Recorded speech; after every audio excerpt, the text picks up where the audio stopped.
Hello दोस्तों, स्वागत है आपका हमारे यूट्यूब चैनल सम्राट एजुकेशन में। दोस्तों, आज के इस वीडियो में आप लोगों को बीएससी एग्रीकल्चर 5th सेमेस्टर के एक विषय communication skills and personality development AG 508 का मोस्ट इंपॉर्टेंट क्वेश्चन बताने वाला हूं, जो कि आपके एग्जाम के लिए बहुत ज़्यादा इंपॉर्टेंट है।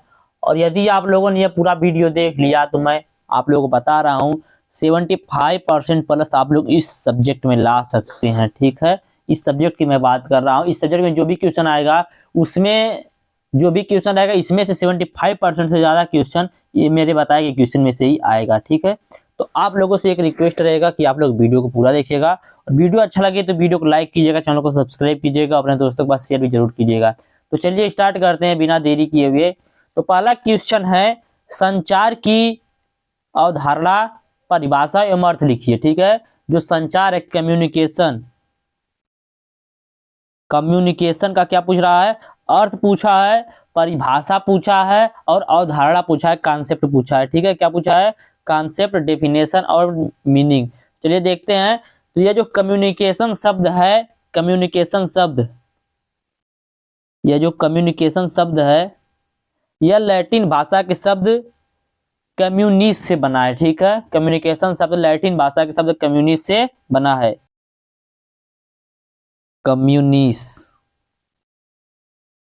कम्युनिकेशन शब्द की उत्पत्ति लैटिन भाषा के शब्द कम्युनिस से हुई है, जिसका अर्थ होता है सामान्य। जिसका अर्थ क्या होता है, इस कम्युनिस का अर्थ होता है सामान्य। मतलब कहना यह है कि जब हम किसी व्यक्ति से बात करते हैं, ठीक है, जब हम एक दूसरे से आपस में बात करते हैं या किसी व्यक्ति से बात करते हैं, तो हमारी जो भावना है वह एक दूसरे से बात करते वक्त क्या होना चाहिए, सामान्य होना चाहिए। ठीक है, तो कम्युनिकेशन शब्द लैटिन भाषा के कम्युनिस्ट से बना हुआ है, जिसका अर्थ है समान, जो प्रदर्शित करता है कि जब हम आपस में एक दूसरे से बात करने की कोशिश करते हैं तो हमें यह ध्यान रखना होता है कि हमारा व्यवहार सामान्य रहे। ठीक है, हमारा व्यवहार सामान्य रहना चाहिए। आगे देखेंगे परिभाषा, डेफिनेशन। कम्युनिकेशन का क्या डेफिनेशन है, परिभाषा। कम्युनिकेशन का परिभाषा, तो संचार वह प्रक्रिया है जिसके द्वारा एक व्यक्ति अपने विचारों एवं भावनाओं को दूसरे व्यक्ति तक पहुंचाता है। ठीक है, संचार वह प्रक्रिया है जिसके द्वारा एक व्यक्ति अपने विचारों एवं भावनाओं को दूसरे व्यक्ति तक पहुंचा रहा है। जैसे मैं अपनी भावना को, अपने विचार को आप लोगों तक पहुंचा रहा हूं, तो यह क्या है, यह भी एक संचार है। ठीक है, यह क्या संचार है। संचार दो या दो से अधिक व्यक्तियों के मध्य तथ्यों, विचारों, सम्मतियों अथवा भावनाओं का विनिमय होता है। ठीक है, संचार क्या है, संचार दो या दो से अधिक व्यक्तियों के मध्य तथ्यों, विचारों, समितियों अथवा भावनाओं का विनिमय है। ठीक है, तो उम्मीद करते हैं संचार क्या है ये कॉमन डेफिनेशन समझ में आ गया होगा। अब कुछ विशेषज्ञ हैं, उनसे हम लोग समझेंगे कि उन्होंने क्या क्या परिभाषा दिया है। तो इसका परिभाषा चेरी ने क्या दिया है, चेरी एक विशेषज्ञ हैं इस सब्जेक्ट के। ठीक है, कम्युनिकेशन के स्पेशलिस्ट बोल सकते हैं इनको। तो इन्होंने बताया कि संचार उत्प्रेरक का आदान प्रदान है। ठीक है, संचार जो होता है यह उत्प्रेरक का आदान प्रदान होता है। सही बात बताया इन्होंने कि संचार जो है वह उत्प्रेरक का आदान प्रदान है। उसके बाद आए सेनन ने बताया कि यह मस्तिष्क का दूसरे मस्तिष्क पर प्रभाव है। ठीक है, सेनन ने बताया कि संचार जो होता है एक मस्तिष्क का दूसरे मस्तिष्क पर प्रभाव है। इनका कहना भी बहुत सही है। इन्होंने क्या बताया कि संचार वह माध्यम है जिसके द्वारा एक मस्तिष्क का दूसरे मस्तिष्क पर प्रभाव पड़ता है। मैं यहाँ से आप लोगों को पढ़ा रहा हूँ। ठीक है, मेरे द्वारा बताए गए जो भी टॉपिक होंगे, जो भी बातें होंगी, आप लोगों के मस्तिष्क के ऊपर कुछ प्रभाव डाल रही होंगी, तो यह क्या, यह भी कम्युनिकेशन है। ठीक है, इसके बाद मिलेन ने बताया कि संचार प्रशासनिक संगठन की जीवन रेखा है। मिलेन ने बताया कि संचार जो है प्रशासनिक संगठन की क्या है, एक जीवन रेखा है। इसके बाद बीबर आए, तो बीबर का मॉडल बार बार पूछता है, याद रखिएगा 1 नंबर में। बीबर का कम्युनिकेशन मॉडल क्या है, लिखिए। तो वे सभी तरीके जिसके द्वारा एक मानव दूसरे को प्रभावित करता है वह संचार होता है। ठीक है, वह सभी माध्यम या वह सभी तरीका जिसके द्वारा एक मानव दूसरे को प्रभावित करता है वह संचार है। ठीक है, इसके बाद बीबर का मैंने बताया कि वह सभी तरीका जिसके द्वारा एक मानव दूसरे को प्रभावित करता है वो संचार होता है। उसके बाद है विल्बर। तो विल्बर ने क्या बताया, विल्बर ने बताया कि यह एक ऐसी प्रक्रिया है, ठीक है, यह एक ऐसी प्रक्रिया है जिसके स्रोत से श्रोता तक संदेश पहुंचाया जाता है। ठीक है, विल्बर ने भी बहुत सही बात बोली है कि यह एक ऐसी प्रक्रिया है जिसके माध्यम से, जिसके स्रोत से, ठीक है, सॉरी फिर समझिएगा, विल्बर ने बताया कि यह एक ऐसी प्रक्रिया है जिससे स्रोत से श्रोता तक संदेश को पहुंचाया जाता है, किसी स्रोत से श्रोता तक संदेश को पहुंचाया जाता है। जैसे मैं यहाँ से अपने फोन का स्रोत लेके, यूट्यूब का स्रोत लेके क्या कर रहा हूँ, आप हमारे श्रोता, आप हमारे ऑडियंस है, मैं आप तक अपनी बातों को, अपनी संदेश को पहुंचा रहा हूँ। तो यह क्या है, यह है कम्युनिकेशन। तो उम्मीद करते हैं आपको कम्युनिकेशन का अर्थ, कम्युनिकेशन की परिभाषा अच्छे समझ आ गया होगा। कम्युनिकेशन शब्द की उत्पत्ति लैटिन भाषा के शब्द कम्युनिस से हुई है, जिसका तात्पर्य है सामान्य। अर्थात कहने का यह है कि जब हम आपस में किसी व्यक्ति से, एक दूसरे से बात करते हैं तो हमारी जो भावना है, हमारे जो व्यवहार है वह समान होना चाहिए। चलिए चलते हैं, इसका कॉन्सेप्ट देखते हैं, संचार का अवधारणा या कॉन्सेप्ट। ठीक है, तो मनुष्य एक सामाजिक प्राणी है और उसे संचार करना उसकी प्रकृति है। ठीक है, मनुष्य जो है क्या, एक सामाजिक प्राणी, समाज में रहने वाला है, संचार करना उसकी एक प्रकृति है। मतलब एक दूसरे से जब बात करेगा तो वहां पर संचार तो होगा ही। तो यही बोला गया है कि संचार एक सामाजिक, मनुष्य एक सामाजिक प्राणी है जी, और संचार करना मनुष्य की प्रकृति है। अपने भावों व विचारों का आदान प्रदान करना उसकी जन्मजात प्रकृति है। ऐसा माना जाता है कि मानव के अस्तित्व में आने के साथ ही संचार की आवश्यकता का अनुभव हो गया था। ऐसा माना जाता है कि मानव के अस्तित्व में आने के साथ ही संचार की आवश्यकता का अनुभव हो गया था, जो कि मनुष्य की मूलभूत आवश्यकता हो गया है। संचार किसी समाज के लिए अति आवश्यक होता है। ठीक है, संचार जो होता है या किसी समाज के लिए अति आवश्यक होता है। जो स्थान शरीर के लिए भोजन का है, वही समाज व्यवस्था में संचार का, ठीक है, वही समाज की व्यवस्था में संचार का। ठीक है, बहुत अच्छी बात बोली गई। यदि आपसे पूछा गया कॉन्सेप्ट तो ये पॉइंट जरूर लिखिएगा कि जो स्थान शरीर के लिए भोजन का है, ठीक है, जैसे भोजन के बिना मनुष्य जीवित नहीं रह सकता, उसी तरह कम्युनिकेशन के बिना हमारा समाज जीवित नहीं रह सकता, हमारा समाज नहीं बन सकता। ठीक है, तो जो स्थान शरीर के लिए भोजन का है वही समाज व्यवस्था में संचार का है। मानव का शारीरिक एवं मानसिक विकास पूरी तरह से संचार प्रक्रिया से जुड़ा रहता है। मानव का जो भी शारीरिक और मानसिक विकास है वह पूरी तरह से संचार प्रक्रिया से जुड़ा रहता है। जन्म से मृत्यु तक मनुष्य एक दूसरे से बातचीत के माध्यम से संबंध रहता है, एक दूसरे को जानता है, समझता है और परिपक्व होता है। संचार को मानव संबंधों की नींव कहा जाता है। संचार को क्या कहा जाता है, मानव संबंधों की नींव कहा जाता है। समाज वैज्ञानिकों का मानना है कि किसी भी परिवार, समूह, समुदाय तथा समाज में यदि मनुष्यों के बीच परस्पर वार्तालाप बंद हो जाए तो सामाजिक विघटन की प्रक्रिया आरंभ हो जाएगी एवं मानसिक विकृतियां जन्म लेने लगेंगी। मतलब डिप्रेशन में सब लोग चले जाएंगे यदि एक दूसरे से बात नहीं करेंगे तो। ठीक है, कभी अकेले में बैठकर देखिएगा, आपको पता चल जाएगा। तो यह तो आपका हो गया एक क्वेश्चन। देखिए क्वेश्चन बताने में थोड़ा टाइम लग रहा है, समझाने में थोड़ा टाइम लग रहा है, लेकिन आप लोग को समझ में आना चाहिए। मेरा बस पढ़ाने का मतलब यह होता है। चलिए आगे देखते हैं अगला क्वेश्चन। अगला देखेंगे कम्युनिकेशन स्किल क्या है। ठीक है, हमने जान लिया कम्युनिकेशन के बारे में।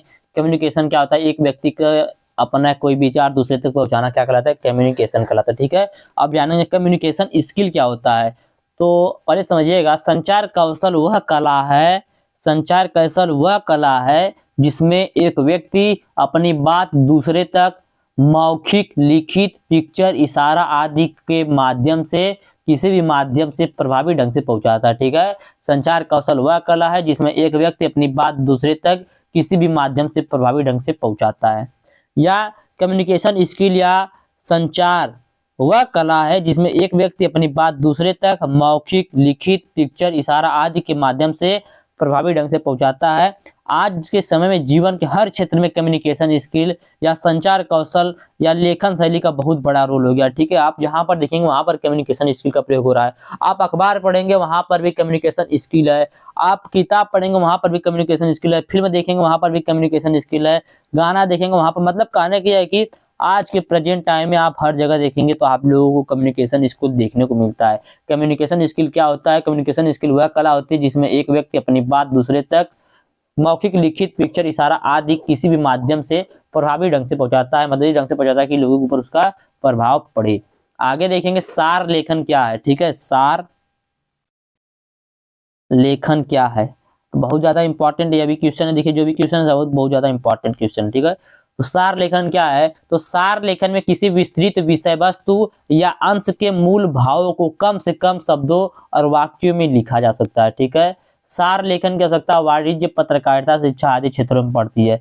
आप देखेंगे छोटा सा न्यूज़पेपर में छोटा सा एक कोष्टक रहेगा, उसी में न्यूज के बारे में पूरी जानकारी दे दी जाती है और उससे समझ में आ जाता है लोगों को कि इसमें किस चीज़ के बारे में जानकारी दी हुई है। ठीक है, छोटे से जगह में उसकी जानकारी दे दी जाती है, तो उसी को बोलते हैं सार लेखन। जो देखेंगे छोटा छोटा बनाकर कोष्टक में दिया होता है न्यूज़पेपर में, वही होता है सार लेखन। ठीक है, तो सार लेखन क्या होता है? सार लेखन में किसी विस्तृत विषय वस्तु या अंश के मूल भाव को कम से कम शब्दों और वाक्यों में लिखा जाता है। सार लेखन की आवश्यकता वाणिज्य, पत्रकारिता, शिक्षा आदि के क्षेत्रों में पड़ता है। चलिए चलते अगले क्वेश्चन पे।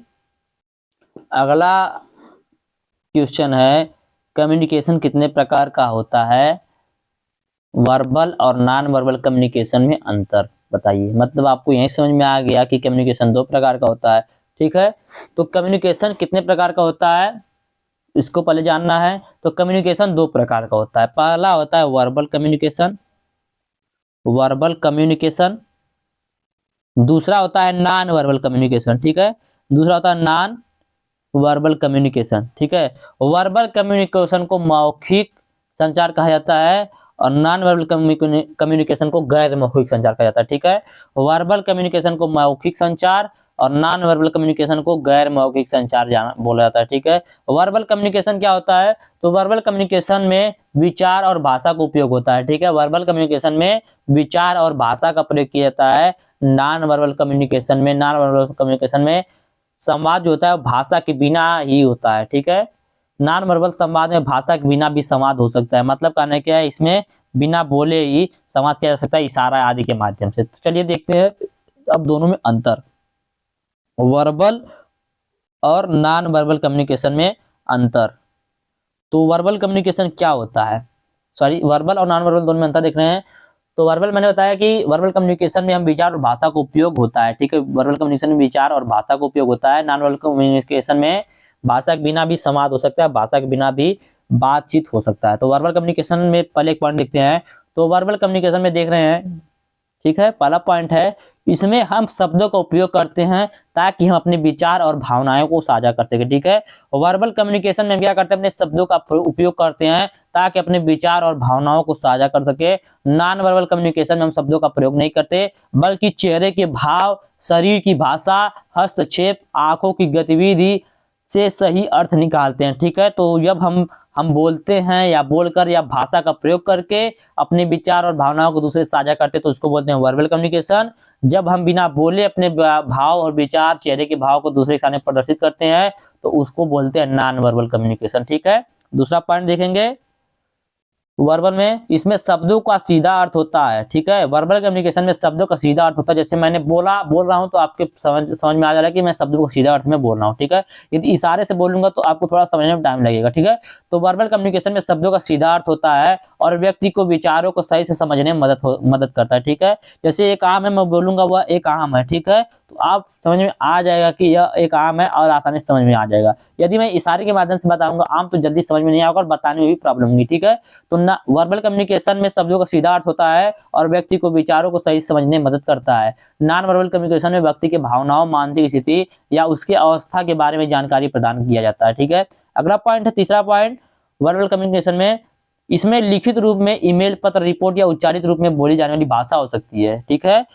वर्बल कम्युनिकेशन में लिखित रूप में ईमेल, पत्र, रिपोर्ट या उच्चारित रूप में बोली जाने वाली भाषा हो सकती है। और नॉन वर्बल कम्युनिकेशन में चेहरे की मुस्कान, आंखों की चमक, हाथों की गतिविधि, शरीर की भाषा आदि रूपों में हो सकता है। ठीक है, नॉन वर्बल कम्युनिकेशन चेहरे की मुस्कान, आंखों की चमक, हाथों की गतिविधि, शरीर की भाषा आदि रूपों में हो सकता है। और वर्बल कम्युनिकेशन में लिखित, ईमेल, पत्र, रिपोर्ट या उच्चारित भाषा के रूप में बोली जानी भाषा का प्रयोग वर्बल कम्युनिकेशन के रूप में होता है। तो यह दोनों में था अंतर। उम्मीद करते हैं अंतर आपको अच्छे समझ में आ गया होगा। चलिए चलते हैं अगले क्वेश्चन में। ठीक है, अगला क्वेश्चन है, what is the purpose of innovation? नवाचार का उद्देश्य क्या है? नवाचार को बोलते हैं इनोवेशन।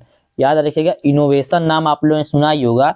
तो इनोवेशन आप नाम सुने तो वही पूछ रहा है, इनोवेशन या नवाचार का क्या उद्देश्य है। ठीक है, तो चलिए देखते हैं नवाचार का क्या उद्देश्य है। तो इनोवेशन शब्द का अर्थ होता है या इनोवेशन का अर्थ होता है नई खोज, नई पद्धति, नई बात, नई प्रक्रिया। ठीक है, इनोवेशन, इनोवेशन इसको बोलते हैं हिंदी में नवाचार। नवा मतलब नया, चार मतलब कोई बात। ठीक है, तो इनोवेशन का अर्थ होता है नई खोज, नई पद्धति, नई बात, नई प्रक्रिया या किसी काम को करने के लिए कोई नया तरीका जब हम खोजते हैं या इजायत करते हैं तो उसी को इनोवेशन बोला जाता है। ठीक है, किसी काम करने के लिए हम कोई नया तरीका खोजते हैं तो उसी को इनोवेशन बोला जाता है। इनोवेशन समझ में आया क्या होता है? इनोवेशन का अर्थ होता है नई खोज, नई पद्धति, नई बात या नई प्रक्रिया, या कह सकते हैं किसी काम को करने के लिए कोई नया तरीका खोजने की प्रक्रिया को ही इनोवेशन बोला जाता है। नवाचार का अर्थ होता है बदलाव। ठीक है, नवाचार जो होता है, इनोवेशन या नवाचार, नवाचार का अर्थ होता है क्या? बदलाव। नवाचार का अर्थ क्या है? बदलाव। बदलाव किसका अर्थ है? नवाचार का मतलब परिवर्तन होना। बदलाव का मतलब क्या होता है? परिवर्तन होना। तो नवाचार का अर्थ है बदलाव यानी कि परिवर्तन होना। इसकी विशेषता क्या है नवाचार की? तो नवाचार जो होता है किसी भी चीज में परिवर्तन लाता है। नवाचार जो होता है वह किसी भी चीज में परिवर्तन ला सकता है। नवाचार एक ऐसा विचार होता है जिसमें कुछ नया किया जाता है। ठीक है, नवाचार एक ऐसा विचार होता है जिसमें कुछ नया किया जाता है।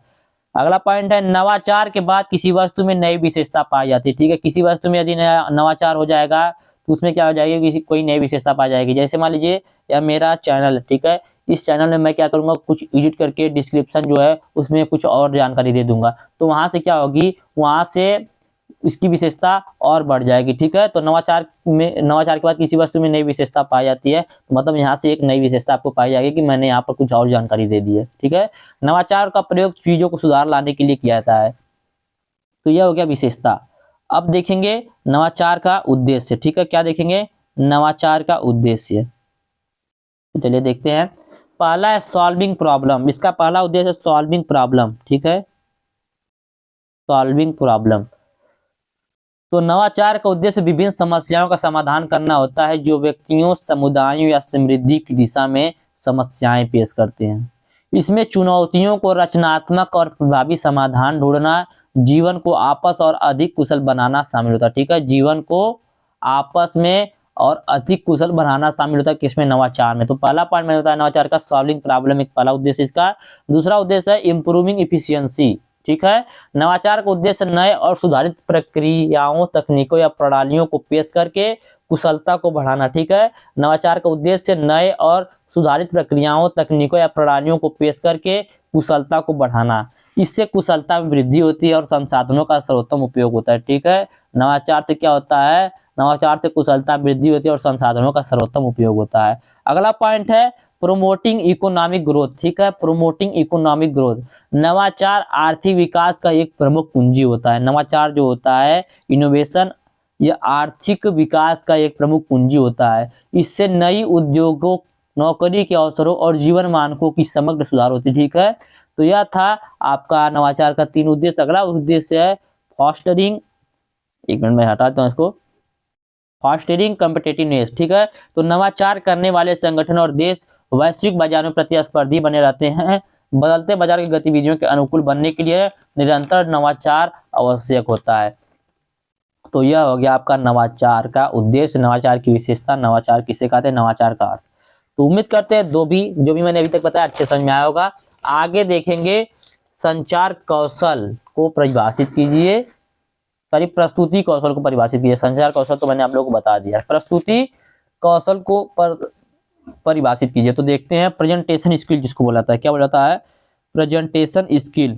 तो बोला है प्रस्तुति कौशल को परिभाषित कीजिए, तो क्या है? तो प्रस्तुति कौशल का मतलब किसी विषय या जानकारी को अन्य लोगों के सामने प्रस्तुत करने की क्षमता। ठीक है, जब हम किसी विषय या जानकारी को अन्य लोगों के सामने प्रस्तुत करते तो उसी को बोला था प्रेजेंटेशन स्किल। जैसे मैं अपनी जानकारी को आप लोगों के सामने क्या कर रहा हूँ? प्रेजेंट कर रहा हूँ, उपस्थित कर रहा हूँ, तो यही है प्रस्तुति कौशल। ठीक है, यह न केवल आपके विचारों या जानकारी को सही और स्पष्ट तरीके से साझा करने की क्षमता होती है, बल्कि यह भी सुनने वालों को आपके विचारों को समझने में मदद करने के लिए संवेदनशीलता और बातचीत को समाहित करने की एक कार्य होती है या क्षमता बोल सकते हैं। ठीक है, जैसे मैं यहाँ से बता रहा हूँ तो मैं ऐसा बताऊं कि आप लोगों को भी समझ में आना चाहिए स्पष्ट तरीके से, तभी जो होगा प्रेजेंटेशन स्किल वहां पर लागू होगा।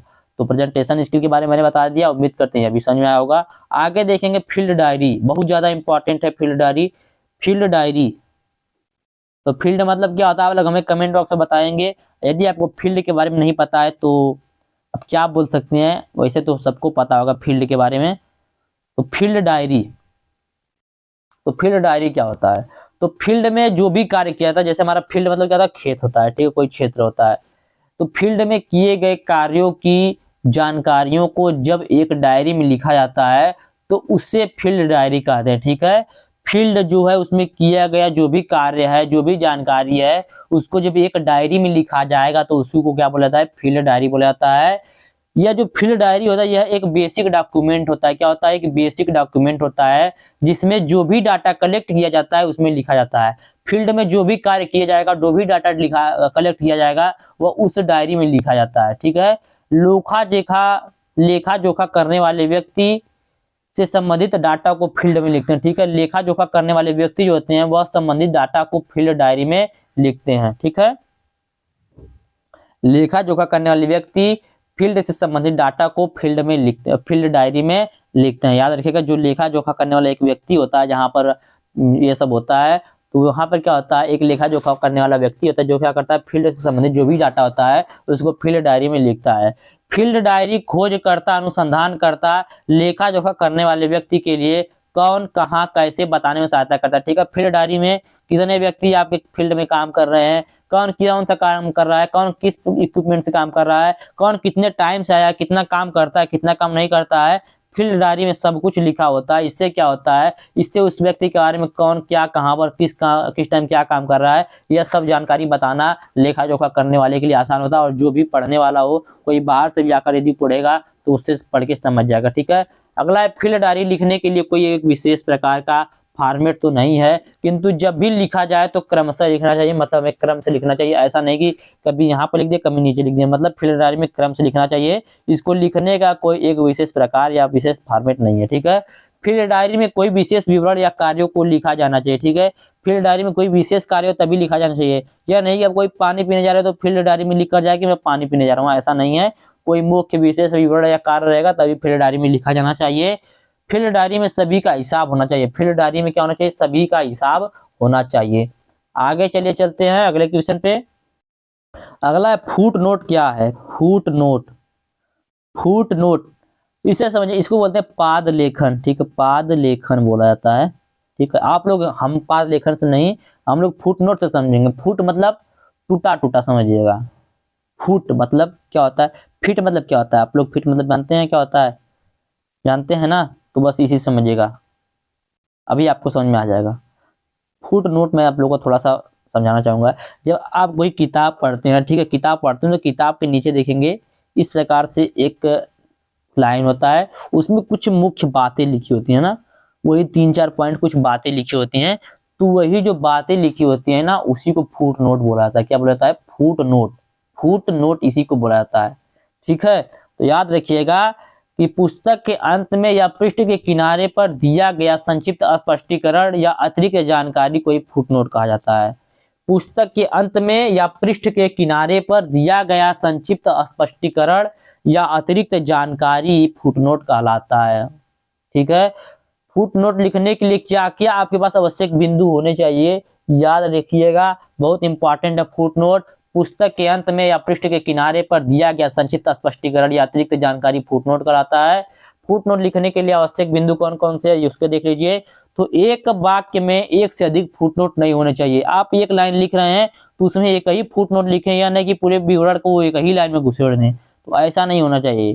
तो एक वाक्य में एक से अधिक फुटनोट नहीं होने चाहिए। एक पृष्ठ में 5 से ज्यादा फुटनोट नहीं होने चाहिए। ठीक है, आप जैसे मैंने बताया कि नीचे पृष्ठ के पेज के नीचे 3-4 लाइन में लिखा होता है, तो वह जो लाइन है या 5 से अधिक नहीं होना चाहिए। ठीक है, 5 से 8 के बीच होना चाहिए, 5 से अधिक हो सकता है, 8 से अधिक नहीं होना चाहिए। तो एक पृष्ठ में 5 से अधिक फुटनोट नहीं होने चाहिए।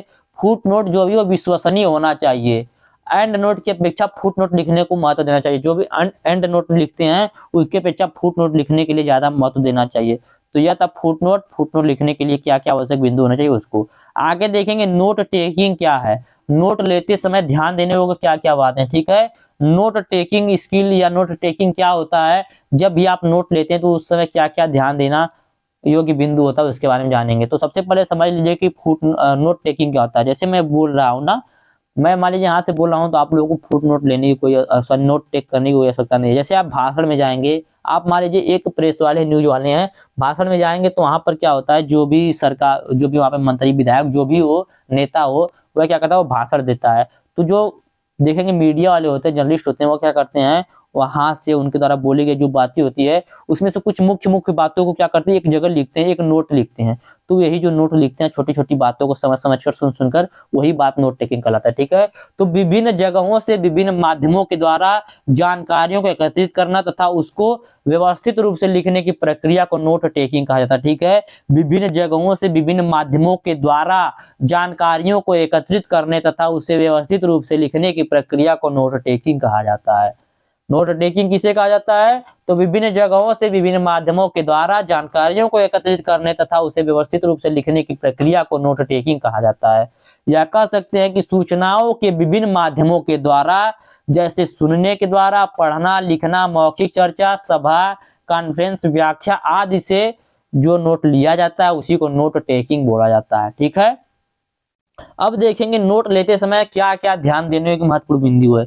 जिस समय आप नोट ले रहे हैं उस समय क्या क्या आपको महत्वपूर्ण बिंदु पर ध्यान देना। तो पहला पॉइंट रहेगा कि लिखने के दौरान बीच बीच में जगह छोड़े जहां छूटी हुई बातों को लिख सके। जैसे आप भीड़ बहुत ज्यादा होती है जहां पर नेता मंत्री विधायक आते हैं, तो वहां पर क्या होता है, कुछ बातें सुनाई नहीं देती हैं, तो इसलिए नोट लिखते समय बीच बीच में थोड़ा थोड़ा एक एक लाइन दो दो लाइन छोड़ देना चाहिए, जिससे छूटी हुई जो भी बातें उनको बीच बीच में लिखा जा सके। ठीक है, अगला है जरूरत के अनुसार आपको सिंबल का प्रयोग करना चाहिए, जैसे स्टार का प्रयोग कर देना चाहिए, कहीं पर एरो का प्रयोग कर देना चाहिए, कहीं पर हैच का प्रयोग करना चाहिए, कहीं पर ट्रायंगल का प्रयोग करना चाहिए, कहीं पर सर्कल का प्रयोग करना चाहिए। मतलब जरूरत के अनुसार अपने समझने के हिसाब से सिंबल का प्रयोग करना चाहिए। इससे क्या होता है, इससे लिखने में आसानी होता है, जल्दी से लिखा जाता है। ठीक है, अगला नोट पेज के एक तरफ लिखे दोनों तरफ नहीं। जो भी नोट आप लिख रहे हैं पेज की एक तरफ लिखे, दोनों तरफ लिखेंगे तो पेज पे छप जाता है, इससे दिक्कत होने लगता है। ठीक है, तो नोट पेज के एक तरफ लिखे दोनों तरफ नहीं लिखना चाहिए। अगला महत्वपूर्ण बिंदु को अंडरलाइन या रंगीन करे। जो उसमें बोल रहे हैं महत्वपूर्ण बिंदु उसको अंडरलाइन या रंगीन करे। जैसे नरेंद्र मोदी जी ने बोला था युवाओं को मिलेगा 15 लाख रोजगार। ठीक है, सॉरी 2 लाख रोजगार, मान लीजिए 15 लाख, सभी युवाओं के खाते में 15-15 लाख रुपए आएंगे, 15-15 लाख रुपए आएंगे। तो यह जो आप नरेंद्र मोदी जी ने बोला था, तो इसको क्या किया मीडिया वालों ने हेडिंग के तहत न्यूज़पेपर में लिख के दिखाया। न्यूज में देखे तो वहां पर हेडिंग के रूप में लिख के आ रहा है कि नरेंद्र मोदी जी ने बोला कि प्रत्येक युवाओं को 15-15 लाख रुपए दिया जाएगा। तो मैं एग्जाम्पल बता रहा हूँ भाई, कोई बुरा मत मानिएगा। ठीक है, तो मैं एग्जाम्पल बता रहा हूँ, आप लोगों को समझना है। अब चाहे जो भी आप समझ सकते हैं, कोई दिक्कत नहीं है, आपको जो भी समझना समझ सकते हैं। और लेकिन ये मैं आप लोगों को एग्जाम्पल दे रहा हूँ कि जैसे नरेंद्र मोदी जी बोलते हैं कि 15-15 लाख रुपए सभी युवाओं के खाते में आएंगे, तो यह नरेंद्र मोदी जी ने बोला एक एक महत्वपूर्ण पॉइंट है। तो यह क्या करेंगे, नोट लेते समय इसमें अंडरलाइन कर देंगे कि नरेंद्र मोदी जी ने एक महत्वपूर्ण पॉइंट बोला था वहां पर, तो इसको क्या करेंगे वहां पर अंडरलाइन में नोट करेंगे। तो यही बोला जा रहा है कि महत्वपूर्ण बिंदु को अंडरलाइन या रंगीन करें। अगला है सरल वाक्यों का यूज करें। जब भी आप फुट नोट नोट टेक कर रहे हैं उस समय क्या करना चाहिए, सरल वाक्यों का प्रयोग करना चाहिए। ठीक है, नोट में दिनांक और पेज नंबर को जरूर लिखना चाहिए। जो भी आप नोट लिख रहे हैं वहां पर दिनांक और पेज नंबर को जरूर लिखना चाहिए। ठीक है, तो यह था नोट टेकिंग। और नोट टेक लेते समय क्या ध्यान देने योग्य बातें हैं, महत्वपूर्ण बिंदु, उसके बारे में आगे देखेंगे। इंडेक्सिंग क्या है, क्या देखेंगे, इंडेक्सिंग। इंडेक्सिंग क्या है चलिए देखते हैं। तो इंडेक्स का अर्थ होता है स्थान को चिन्हित करना किसी पुस्तक। समझिएगा पहले इंडेक्स, अब आप लोग पहले समझिएगा इंडेक्स। आप सभी लोगों ने देखा होगा, जब भी आप कोई प्रोजेक्ट फाइल तैयार करते हैं तो उससे सबसे पहले पेज पे क्या बनाते हैं, एक इंडेक्स बनाते हैं। ठीक है, एक में क्या लिखते हैं, सीरियल नंबर लिखते हैं। ठीक है, ऑब्जेक्ट लिखते हैं या एक्सपेरिमेंट लिखते हैं, डेट लिखते हैं, साइन लिखते हैं, पेज नंबर लिखते हैं। इस प्रकार से आप एक इंडेक्स बनाते हैं। सीरियल नंबर लिखते हैं, उसके बाद उसमें लिखते हैं कि किस टॉपिक पे इसके बारे में बताया गया है, किस तारीख को इस चीज को कराया गया था, कौन से पेज पे क्या है। तो यही जो इंडेक्स होता है ना, इसी इंडेक्स की बात यहाँ पर भी हो रही है। ठीक है, कम्युनिकेशन स्किल में आधी जो भी बातें हैं ना वो आप लोगों से रिलेटेड है, मतलब सब बातें आप लोगों से रिलेटेड है, लेकिन आधी बात ऐसी है कि आप सभी लोग उसको जानते हैं, आप सभी लोग उस माहौल से गुजरते हैं। ठीक है, तो समझिएगा इंडेक्स वही होता है जैसा कि आप लोग जानते हैं, जो कि आप लोग देखे हैं। ठीक है, तो इंडेक्स का अर्थ होता है स्थान को चिन्हित करना। जैसे आपने यहाँ पर पेज नंबर, इस सीरियल नंबर डाला, यहाँ पर आपने एक्सपेरिमेंट का नाम डाला, यहाँ पर पेज नंबर डाला, तो आपको पता चल गया कि इस पेज पर इसके बारे में जानकारी दी हुई है, तो आप जाएंगे उस पेज को खोलकर देख लेंगे। जब आप किसी किताब को देखेंगे तो उसके पहले पेज पर एक इंडेक्स लिख के आता है कि पहला चैप्टर जो है इतने पेज से स्टार्ट है, 10वां चैप्टर जो है 55वें पेज से है, तो आप क्या करेंगे डायरेक्ट 55वां पेज खोलकर 10वें चैप्टर को पढ़ लेंगे, नहीं तो ऐसे आपको खोजना पड़ेगा। तो यह होता है इंडेक्स। चलिए देखते हैं इंडेक्स के बारे में। तो इंडेक्स का अर्थ होता है किसी स्थान को चिन्हित करना, ठीक है। किसी भी पुस्तक या रिपोर्ट के शुरुआत में एक विशेष क्रम के अनुसार इसे सूचीबद्ध किया था, ठीक है। किसी भी पुस्तक या रिपोर्ट के शुरुआत में एक विशेष क्रम में इंडेक्स को क्या किया जाता है, सूचीबद्ध किया जाता है। किसी बुक या किसी रिपोर्ट या किसी एकत्रित सूचनाओं को जब हम एक व्यवस्थित क्रम में लिखना हो तब यह कोशिश की जानी चाहिए कि क्रमशः लिखा गया हो, ठीक है। किसी भी बुक या किसी रिपोर्ट या किन्हीं एकत्रित सूचनाओं को जब हम एक व्यवस्थित क्रम में लिखते हैं तो यह कोशिश की जानी चाहिए कि यह जो भी हम लिख रहे हैं यह क्रम से होना चाहिए, ठीक है।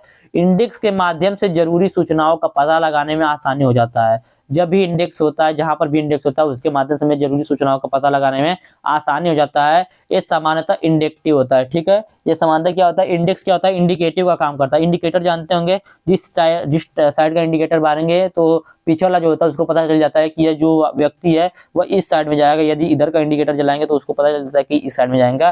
तो इसी प्रकार से इंडेक्स में होता है। इंडेक्स में पहले पेज का जैसे लिखा रहेगा कि 10वें पेज पर पहला चैप्टर स्टार्ट है और 10वें पेज से लेकर 12वें पेज तक यह चैप्टर है। तो इस प्रकार से आपको पता चल जाता है इंडेक्स के माध्यम से। तो इंडेक्स के माध्यम से जरूरी सूचनाओं का पता लगाने में आसानी होता है।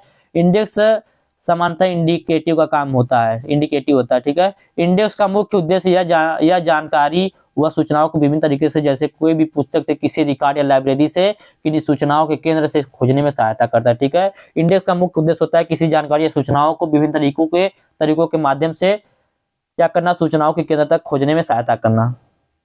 तो उम्मीद करते हैं आपको इंडेक्सिंग भी समझ में आ गया हो। इसको बोलते हैं हिंदी में अनुक्रमणिका। क्या बोलते हैं, अनुक्रमणिका। इसका उद्देश्य क्या है, इसका उद्देश्य थोड़ा सा समझ लीजिएगा। तो फाइल तथा दस्तावेज को ढूंढने में आसानी, संदर्भों की शीघ्र जांच पड़ताल इसके माध्यम से की जा सकती है। इसका पहला उद्देश्य यही है। दूसरा उद्देश्य है अभिलेखों को ढूंढने में समय और श्रम की बचत होती है। तीसरा पॉइंट है कि अभिलेख रखने में कुशलता होनी चाहिए। अगला पॉइंट है अभिलेख के प्रबंधन और उपयोग की लागत में कमी होती है, ठीक है। अभिलेखों के प्रबंधन और लागत में कमी होती है।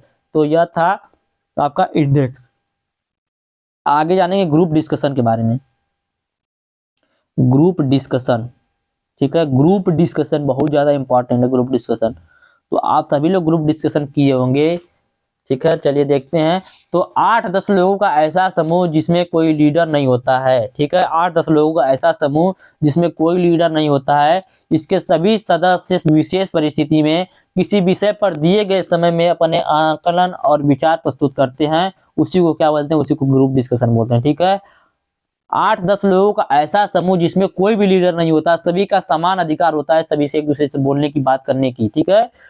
8-10 लोगों का ऐसा समूह जिसमें कोई लीडर नहीं होता, इसके सभी सदस्य विशेष परिस्थितियों में किसी विषय पर दिए गए समय में अपने आकलन और विचार प्रस्तुत करते हैं। तो उसी को बोलते हैं ग्रुप डिस्कशन। ग्रुप डिस्कशन में भाग लेने वाले सदस्यों की संख्या और इसके लिए निर्धारित समय परिस्थिति के अनुसार बदलते रहते हैं। तो यह तो था इंडेक्स के बारे में। आगे चलिए चलते हैं। मैंने आप लोगों को फील्ड डायरी के बारे में बता दिया है।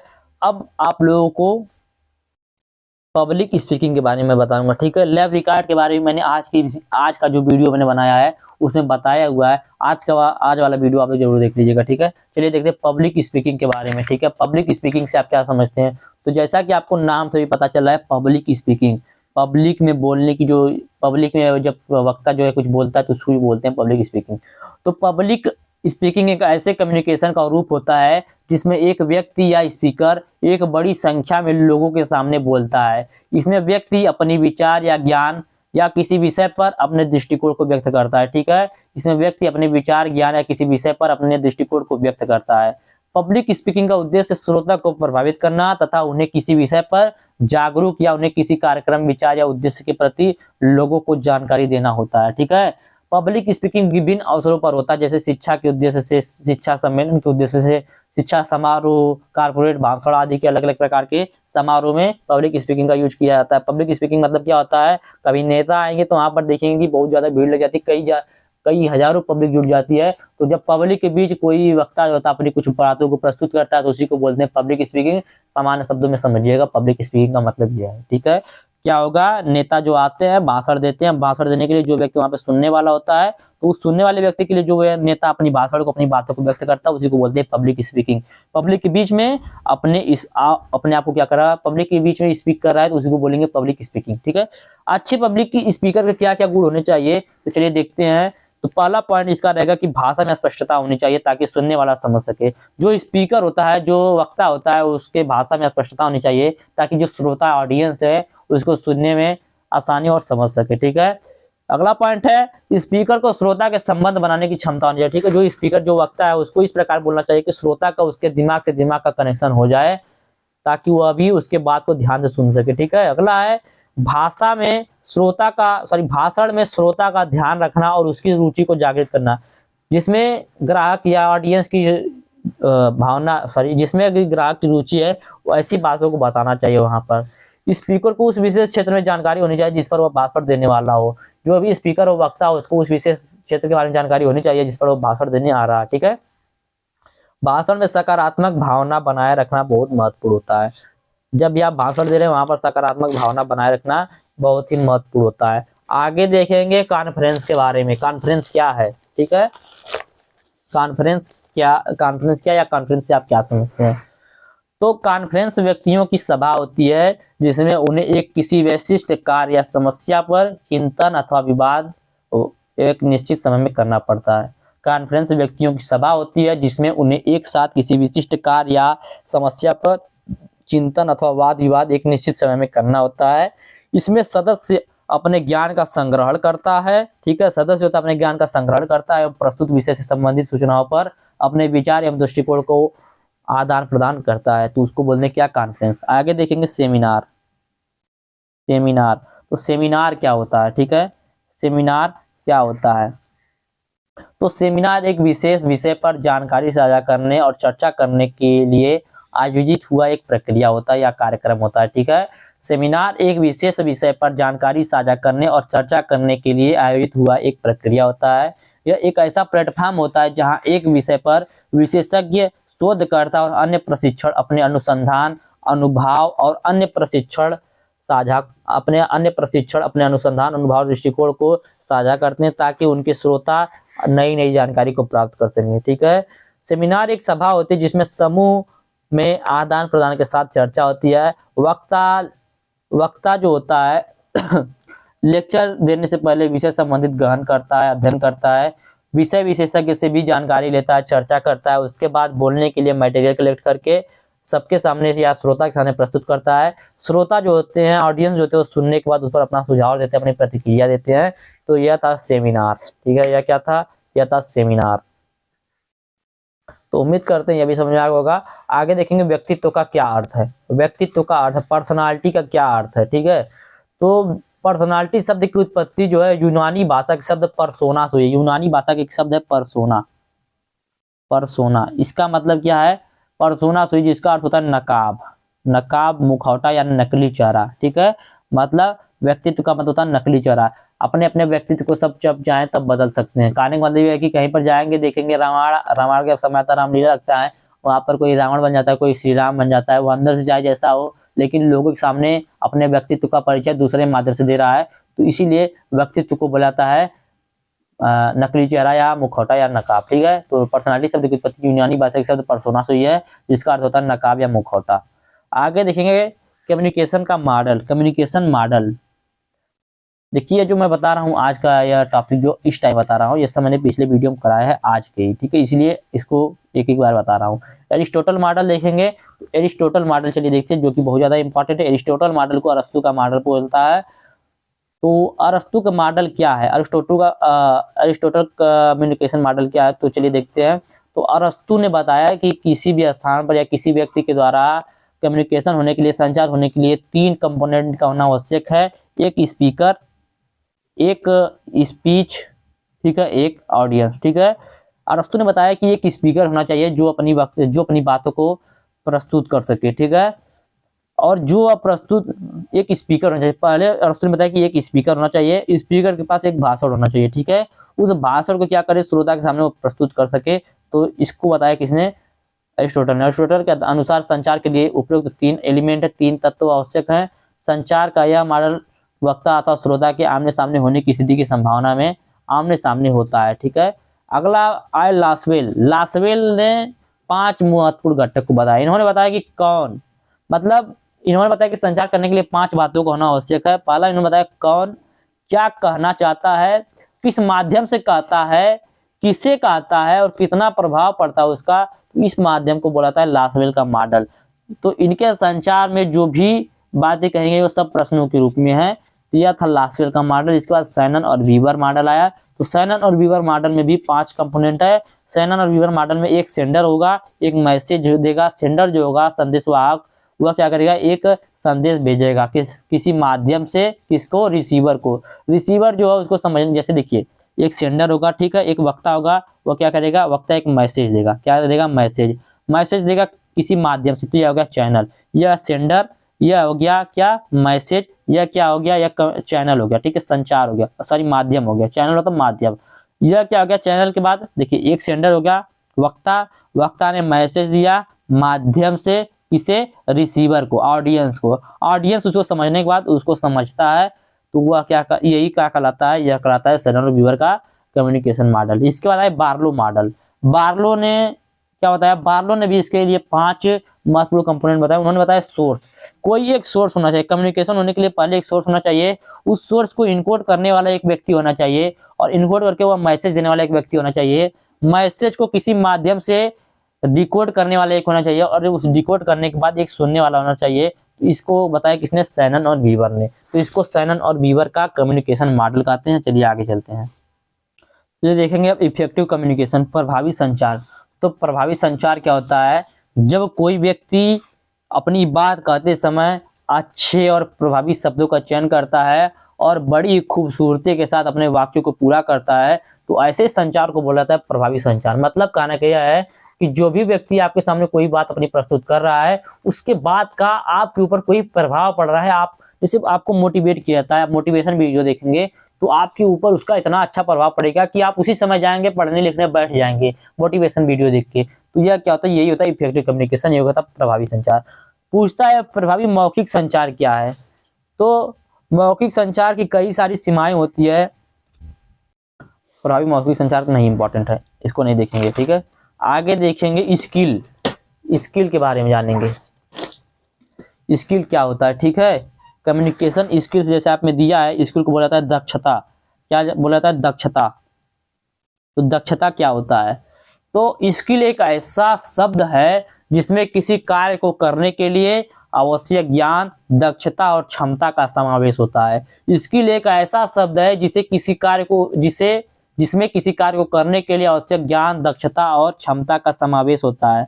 मनुष्य में स्किल उसके जीवन और उसके कार्य अनुभवों के आधार पर विकसित होते हैं। जैसे आप में बोलने की स्किल है, आप में पढ़ने की स्किल है, आप में बाइक चलाने की स्किल है, आप में खेलने की स्किल है, इस प्रकार स्किल होता है, ठीक है।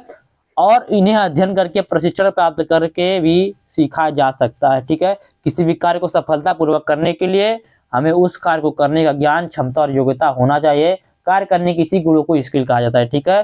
किसी भी कार्य को सफलतापूर्वक करने के लिए हमें उस कार्य को करने का ज्ञान, क्षमता और योग्यता होनी चाहिए। कार्य करने की इसी गुणों को क्या कहा जाता है, स्किल कहा जाता है।